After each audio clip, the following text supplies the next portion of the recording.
Le Grand Matin Sud Radio, 7h-10h, Patrick Roger, Cécile de Ménibus. Et quel rôle jouent les syndicats dans ces cas précis, Adèle Paul Boulade? Vous l'avez évoqué tout à l'heure, mais je voudrais en savoir un petit peu plus. Est-ce que les syndicats se mettent du côté du salarié, ou alors c'est plutôt naturellement en ce sens qu'ils ont tendance à pencher?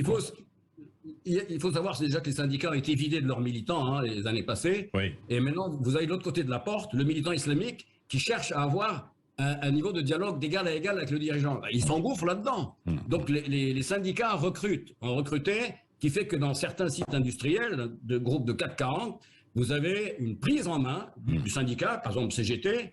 Et il faut savoir aussi, c'est ethnicisé, c'est-à-dire que les Turcs, les personnes d'origine turque, ou d'origine marocaine, ou d'origine algérienne, ne se mettent pas dans les mêmes syndicats. Donc, à un moment donné, c'est CGT, FO, Sud, ça tourne. Ouais. C'est ça qu'on rentre dans ce détail-là. Ce qui se passe progressivement, c'est que les militants islamiques s'installent dans ces syndicats, progressivement exfiltrent les non-musulmans. Ça arrive sur des sites industriels près de Grenoble, près de Lyon ou à Châlons.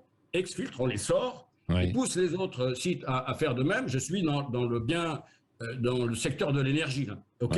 Et à ce moment-là, prennent les CSE, puisque ce sont des élections. Il y a des bien sûr. Les comités d'entreprise.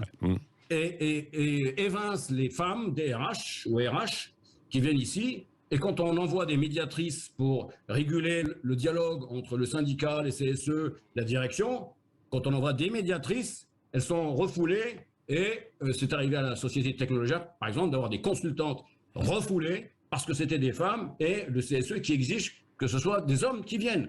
Du livre, le tabou de l'entrisme islamique en entreprise.